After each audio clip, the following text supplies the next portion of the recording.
Hello बच्चा party once again welcome back to our YouTube channel study G classes. तो बच्चों आप सभी लोगों का आपके अपने YouTube channel study G classes में एक बार फिर से स्वागत है। तो बच्चों आज के इस नए वीडियो लेक्चर में हम यहाँ पर एक और इम्पोर्टेंट टॉपिक के बारे में अध्ययन करने वाले हैं। तो आज का हमारा यहाँ पर टॉपिक होने वाला है क्षेत्रफल वेक्टर, जिसको बच्चों हम इंग्लिश में कहते हैं एरिया वेक्टर। तो बच्चों ये जो हमारा टॉपिक है ये बेहद इंपॉर्टेंट होने वाला है। इसके आगे जो हमारे आने वाले टॉपिक्स हैं उस टॉपिक का बच्चों यहाँ पे नाम है विद्युत फ्लक्स। तो विद्युत फ्लक्स के लिए बच्चों ये वाला हमारा टॉपिक काफी इंपॉर्टेंट होने वाला है, क्योंकि बच्चों वहां पर हम समझेंगे कि भैया अगर हमारा कोई पृष्ठ है तो उस पृष्ठ पर हम एरिया वेक्टर किस तरीके से खींचते हैं। तो बच्चों यहाँ पर हम सबसे पहले इस टॉपिक के बारे में जानेंगे। इसके बाद बच्चों इसके अगले वीडियो लेक्चर में हम यहाँ पर विद्युत फ्लक्स के बारे में अच्छी तरीके से अध्ययन करने वाले हैं। तो चलिए बच्चा पार्टी आज का वीडियो लेक्चर हम यहाँ पे स्टार्ट करते हैं। आज के इस वीडियो लेक्चर बच्चों यहाँ पर हम आपको इस टॉपिक के हर एक पॉइंट हर एक बेसिक कंसेप्ट को समझाने वाले हैं। तो बच्चों आज का वीडियो लेक्चर आप सभी को कैसा लगता है नीचे कमेंट बॉक्स में कमेंट करके आप जरूर बताएगा। तो बच्चों यहाँ पर हमारा सबसे पहले आज का टॉपिक लिखा गया है क्षेत्रफल वेक्टर। तो बच्चों यहाँ पर हम सबसे पहले इसकी परिभाषा को देखने वाले हैं और साथ साथ बच्चों यहाँ पर हम समझने वाले हैं कि ये परिभाषा आपको क्या बताना चाहती है। तो भैया यहाँ पर इसकी परिभाषा कुछ इस प्रकार से लिखी गई है, किसी समतलीय क्षेत्रफल में परिमाण के साथ साथ दिशा भी होती है। तो बच्चों ये आपको बताना चाह रहा है कि अगर हमारा क्या होता है कोई भी समतलीय पृष्ठ होता है तो उस समतलीय पृष्ठ का बच्चों क्या होता है परिमाण होता है, और परिमाण के साथ साथ बच्चों क्या होती है दिशा भी होती है। आगे बच्चों यहाँ पे लिखा गया है यह दिशा क्षेत्रफल की दिशा के बाहर की ओर होती है। तो बच्चों यहाँ पर जो हमारा क्षेत्रफल होता है उस दिशा की क्या होती है बाहर की तरफ होती है, उसी को बच्चों हम क्या कहते हैं क्षेत्रफल वेक्टर कहते हैं। तो ये बात होती है बच्चों यहाँ पर इसकी परिभाषा की। अब भैया यहाँ पर हम सबसे पहले जानने वाले हैं कि हमारा क्षेत्रफल का फॉर्मूला क्या होता है, क्योंकि बच्चों यहाँ पर हम सबसे पहले क्षेत्रफल के फॉर्मूले के बारे में समझेंगे, उसके बाद बच्चों यहाँ पर हम इसके फिगर के बारे में समझेंगे, और इसके बाद हर एक पॉइंट का आपको यहाँ पर समझाने वाले भैया इसकी दिशा हम किस तरीके से ज्ञात करने वाले हैं। क्योंकि बच्चों आपको समझना है जो हमारा एरिया वेक्टर होता है जिसको हिंदी में बच्चों क्या कहते हैं क्षेत्रफल वेक्टर कहते हैं, इसकी यहाँ पर दो दिशाएं होती हैं। एक दिशा बच्चों क्या होती है धनात्मक होती है, दूसरी क्या होती है ऋणात्मक होती है। तो बच्चों यहाँ पर हम सबसे पहले इसके फॉर्मूले के बारे में जानने वाले हैं भैया हमारा एरिया का फॉर्मूला क्या होता है, और ये फॉर्मूला बच्चों आप सभी लोगों ने बहुत सारी छोटी क्लासेस में अध्ययन किया होगा। तो बच्चों यहाँ पर हम सबसे पहले क्षेत्रफल के फॉर्मूले के बारे में जानने वाले हैं। तो बच्चों यहाँ से हम लिखेंगे कि जो हमारा क्षेत्रफल का यहाँ से फॉर्मूला होता है, तो यहाँ से बच्चों हम लिखेंगे क्षेत्रफल बराबर बच्चों क्या होता है लंबाई गुणे बच्चों क्या होता है चौड़ाई। अब बच्चों इस फॉर्मूले को हम क्या करते हैं यहाँ पर इंग्लिश में लिखेंगे। तो क्षेत्रफल की बच्चों यहाँ पे इंग्लिश क्या होती है एरिया होती है, तो यहाँ से हम लिखेंगे एरिया। इसी प्रकार से बच्चों यहाँ पर आप कह सकते हो लंबाई की जो हमारी इंग्लिश होती है उसको हम क्या कहते हैं लेंथ कहते हैं, तो यहाँ से लिखेंगे लेंथ। इनटू बच्चों हमारा चौड़ाई जो होती है इसको इंग्लिश में हम क्या कहते हैं ब्रेथ कहते हैं, तो यहाँ पे हम लिखेंगे ब्रेथ। अब बच्चों हम क्या करने वाले हैं जो हमारे यहाँ पर क्षेत्रफल का ये फॉर्मूला है इस फॉर्मूले को बच्चों हम सिंबॉलिक फॉर्म में लिखने वाले हैं। इसीलिए बच्चों मैंने इस फॉर्मूले को यहाँ पर इंग्लिश में रिटर्न किया कि इसको हम सिंबॉलिक फॉर्म में किस तरीके से दिखाने वाले हैं। तो बच्चों यहाँ पर जो इसका एरिया का ए होता है इसको कट करेंगे, और यहाँ पर जो बच्चों हमारा क्या होता है लेंथ होता है इसका यहाँ पर हम एल कट करेंगे, और यहाँ पर जो हमारा ब्रेथ होता है इसका हम यहाँ पर बी कट करेंगे। तो बच्चों यहाँ से हमें क्या मिल जाएगा इस फॉर्मूले का सिंबॉलिक फॉर्म मिल जाएगा। तो एरिया को बच्चों क्या करते हैं ए से निरूपित करते हैं, और लंबाई को बच्चों क्या करते हैं यहाँ पर एल से निरूपित करते हैं। इनटू बच्चों यहाँ पे चल रहा है हमारा, तो इनटू को यहाँ पर ऐसे लगाएंगे जिसको बच्चों हम क्या कहते हैं गुणा कहते हैं, और जो हमारे यहाँ पे ब्रेथ होता है ब्रेथ का बच्चों क्या करेंगे यहाँ पर बी कट करेंगे। तो इस तरीके से बच्चों आप क्या कहते हैं यहाँ पर एरिया का फॉर्मूला निकाल लेते हैं। अब बच्चों आप सभी लोग जानते हो कि जो हमारा एरिया का यसाई मात्रक होता है बच्चों क्या होता है सेंटीमीटर स्क्वायर होता है, या बच्चों आप क्या लिखते हैं यहाँ पर मीटर स्क्वायर होता है, या बच्चों आप यहाँ पर एमएम स्क्वायर लिखते हैं। तो बच्चों आपको ध्यान रखना है कि यहाँ पर हमारी क्या है लंबाई है, लंबाई को बच्चों हम किस में नापते हैं सेंटीमीटर या मीटर में नापते हैं। उसी प्रकार से बच्चों आप कह सकते हो जो हमारा ब्रेथ होता है मीन्स जो हमारी चौड़ाई होती है इसको बच्चों हम क्या करते हैं सेंटीमीटर या मीटर में नापते हैं। तो इन दोनों को हम क्या करेंगे आपस में गुणा कर देंगे। अगर बच्चों यहाँ पर हमारी क्या होता है लंबाई जो होती है सेंटीमीटर में होती है, और यहाँ पर जो हमारी चौड़ाई होती है ये भी बच्चों किस में होती है सेंटीमीटर में होती है, तो इन दोनों को आपस में गुणा करेंगे। तो बच्चों आपको पता है इसकी घात कितनी है एक है, इसकी घात कितनी है एक है। तो अगर इन दोनों का आधार क्या है बराबर है तो घातें आपस में जुड़ जाती हैं। तो यहाँ से बच्चों को क्या मिलता है एरिया का क्षेत्रफल मिल जाता है, जिसको बच्चों क्या कहते हैं यहाँ पर सेंटीमीटर स्क्वायर से इस तरीके से निरूपित करते हैं। तो बच्चों यही जो हमारे यहाँ पर क्या होता है मात्रक होता है, इसी मात्रक को बच्चों क्या कहते हैं यसाई मात्रक कहते हैं। अगर बच्चों यहाँ पर हमारे क्या होगा सेंटीमीटर में नहीं दिया गया है मीटर में है तो बच्चों हम क्या लिखेंगे यहाँ पर मीटर स्क्वायर लिखेंगे। तो बच्चों इसी को यहाँ पर हम लेकर के चलने वाले हैं अपने इस क्षेत्रफल वेक्टर को समझने के लिए। तो आपको ध्यान रखना है भैया हम मीटर स्क्वायर की बात करेंगे सेंटीमीटर स्क्वायर की बात नहीं करेंगे। अब बच्चों यहाँ पर आपको समझाने वाले हैं कि भैया अगर हमारा कोई पृष्ठ होता है तो उस पृष्ठ में क्या होती है, लंबाई और चौड़ाई दो भुजाएं होती हैं। तो इसको समझने के लिए बच्चों आप यहाँ पे देख सकते हैं कि हम प्रैक्टिकल के माध्यम से आपको समझाने वाले हैं। बच्चों आप यहाँ पे समझ सकते हैं, ये हमारी क्या है, क्लास 10th की एक मैथमेटिक्स की बुक है। अब बच्चों आप समझते हैं कि ये जो इसका ऊपर का सरफेस होता है, इसी को बच्चों क्या कहते हैं, पृष्ठ कहते हैं। तो इसका जो यहाँ पे फ्रंट का फेस होता है, इसे बच्चों क्या कहेंगे, लंबाई कहेंगे। और जिसका साइड का यहाँ पर फेस होता है, इसे बच्चों क्या कहेंगे, यहाँ पर चौड़ाई कहेंगे। तो इसको बच्चों हम बी से दिखाएंगे, इसको हम क्या करेंगे, एल से दिखाएंगे। और जब हम बच्चों क्या करेंगे, इसका यहाँ पे फ्रंट फेस की एरिया की बात करेंगे, इसका क्षेत्रफल किस तरीके से निकालेंगे, तो इसकी लंबाई और इसकी चौड़ाई को आपस में गुणा कर देंगे। तो लंबाई और चौड़ाई का गुणा करने बच्चों क्या होगा, इस पूरे पृष्ठ का आपको क्षेत्रफल मिल जाएगा। इसी क्षेत्रफल को बच्चों क्या कहते हैं, यहाँ पर ए से इस तरीके से निरूपित करने वाले हैं। तो बच्चों यहाँ पर हम इसका फिगर कुछ इस प्रकार से यहाँ पर दिखाने वाले हैं। तो बच्चों यहाँ पर आपको हर एक पॉइंट, हर एक चीजें समझ आएंगी, भैया हम एरिया किस तरीके से दिखाते हैं और इसका ऐसा ही मतलब क्या होता है। तो यहाँ पर आपको हर चीजें क्लियर हो गई होंगी। अब बच्चों हम क्या करेंगे, सबसे पहले दिखाते हैं भैया हमारा पृष्ठ यहाँ पर किस तरीके से बनने वाला है। तो बच्चों अब आपको यहाँ पर समझ आएगा कि पृष्ठ में हमारी क्या होती है, दो भुजाएं होती हैं। एक भुजा बच्चों हमारी क्या होती है, लंबाई होती है, और दूसरी भुजा बच्चों हमारी क्या होती है, चौड़ाई होती है। तो बच्चों इस भुजा को हम क्या बोलेंगे, यहाँ पर लंबाई कहेंगे, जिसको हम एल से यहाँ पे दिखाएंगे।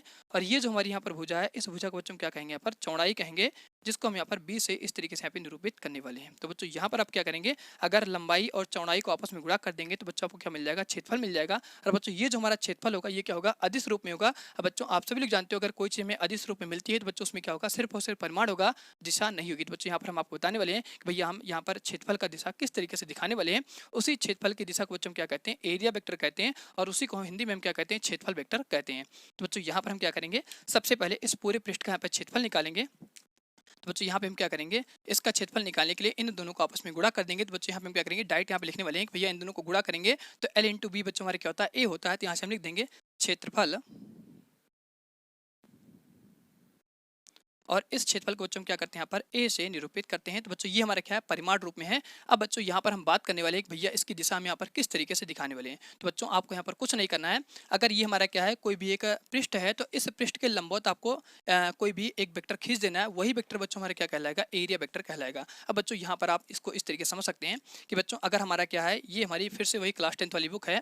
तो बच्चों ये हमारा क्या है, एक पृष्ठ है। तो इसका हमने क्या किया, एल और बी का आपस में गुणा कर दिया। तो गुणा करने पर इस पूरे पृष्ठ का क्षेत्रफल आ गया। अब बच्चों क्या करेंगे, इस पृष्ठ के लंबवत में कोई भी आप एक वेक्टर खींच देंगे, यही जो हमारा वेक्टर होगा, इसी वेक्टर को बच्चों क्या कहेंगे, एरिया वेक्टर कहेंगे। तो बच्चों आपको ध्यान रखना है कि पृष्ठ के लंबवत जो भी हमारा वेक्टर होगा, उसी वेक्टर को बच्चों क्या कहते हैं, एरिया वेक्टर कहते हैं। तो बच्चों इस पृष्ठ के लंबवत में ये हमारा कहीं पर हो सकता है, यहाँ पर भी हो सकता है, यहाँ पर भी हो सकता है, यहाँ पर भी हो सकता है। तो बच्चों आप सभी लोग जानते हो कि लंबवत का मतलब होता है पृष्ठ के साथ में, और इस वेक्टर के साथ में जो कोण बनेगा वो कितना होगा, 90 अंश का होगा। उसी को बच्चों क्या कहते हैं, एरिया वेक्टर कहते हैं, जिसको बच्चों हिंदी में क्या कहते हैं, क्षेत्रफल वेक्टर कहते हैं। तो यहाँ पर आपको हर चीजें समझ आएंगी। अगर बच्चों ये हमारा जो वेक्टर होगा ऊपर की तरफ होगा तो धनात्मक होगा। अगर यही वेक्टर हमारे बच्चों क्या होगा, नीचे की तरफ इस तरीके से होगा तो कैसा होगा, ऋणात्मक होगा। तो बच्चों यहाँ पर आपको ये जानकारी हो जाती है कि अगर ऊपर की तरफ ये वेक्टर हमारा होगा इस पृष्ठ के, तो बच्चों उसे हम क्या कहेंगे, धनात्मक वेक्टर कहेंगे। अगर नीचे की तरफ होगा तो बच्चों उसे हम क्या कहेंगे, ऋणात्मक वेक्टर कहेंगे। ये जानकारी बच्चों आपको यहाँ पर होती है। तो बच्चों यहाँ पर हम इस वेक्टर को यहाँ पर दिखाने वाले हैं। तो बच्चों हम क्या करेंगे, इस वेक्टर को दिखाने के लिए इस तरीके से यहाँ पर एक लाइन खींच देंगे। अब बच्चों यहाँ पर हम क्या करेंगे, कोई एक पॉइंट मान सकते हैं।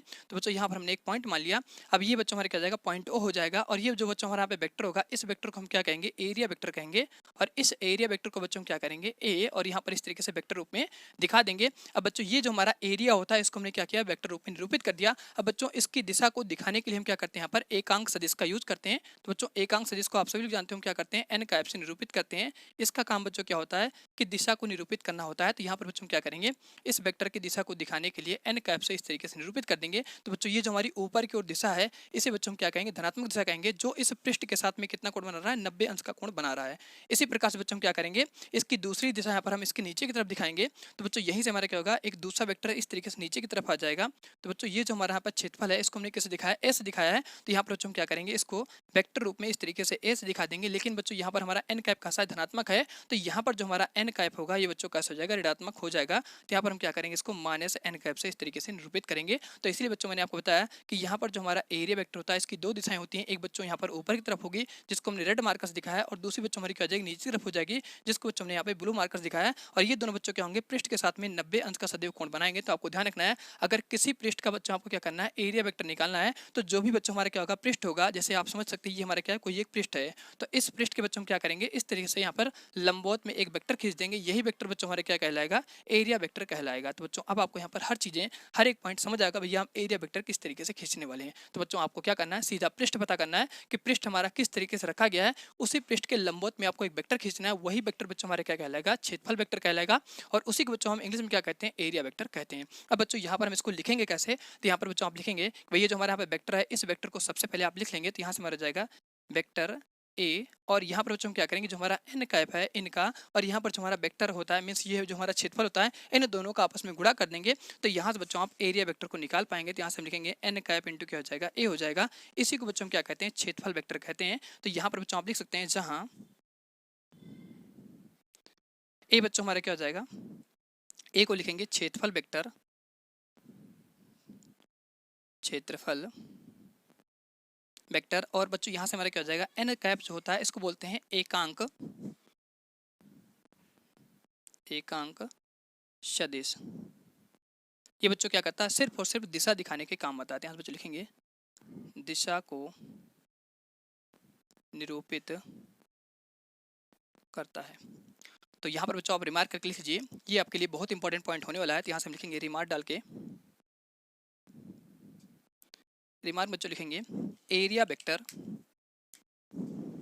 यहाँ से लिखेंगे बच्चों एरिया वेक्टर, जिसको बच्चों हम हिंदी में क्या कहते हैं, क्षेत्रफल वेक्टर, क्षेत्रफल वेक्टर पृष्ठ के साथ सदैव 90 अंश का कोण बनाता है तथा यह पृष्ठ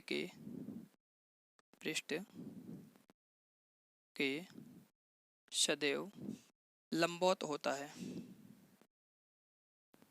लंबवत होता है। तो बच्चों यहाँ पर हमारा क्या होता है, एरिया वेक्टर का पूरा टॉपिक कंप्लीट होता है। अब बच्चों मैं आशा करता हूँ कि आप सभी लोगों को यहाँ पर एरिया वेक्टर, एरिया क्षेत्रफल का हर एक पॉइंट, हर एक चीज़ें बच्चों यहाँ पर क्लियर होंगी। अगर बच्चों यहाँ पर आपको कोई डाउट होता है, कोई समस्या होती है, तो नीचे कमेंट बॉक्स में कमेंट करके आप जरूर बताएगा। तो बच्चों आज का वीडियो हम इसी पेंट करते हैं। अब बच्चों अगले वीडियो लेक्चर में हम यहाँ पर अध्ययन करने वाले हैं विद्युत फ्लक्स के बारे में, जो बच्चों हमारा बेहद इंपॉर्टेंट टॉपिक होने वाला है। तो बच्चों ये जो हमारा यहाँ पर टॉपिक था, ये विद्युत फ्लक्स को समझने के लिए मोस्ट इंपॉर्टेंट टॉपिक होने वाला था। लेकिन बच्चों यहाँ पर मैंने आप सभी लोगों को हर एक चीज़ें, हर एक पॉइंट अच्छी तरह से समझा दिया। तो बच्चों आज की वीडियो हम इसी पेंट करते हैं। अब मिलते हैं आप सभी लोगों से अगले वीडियो लेक्चर के साथ में। तो बच्चों अगले वीडियो लेक्चर में हम यहाँ पर अध्ययन करने वाले हैं विद्युत फ्लक्स के बारे में।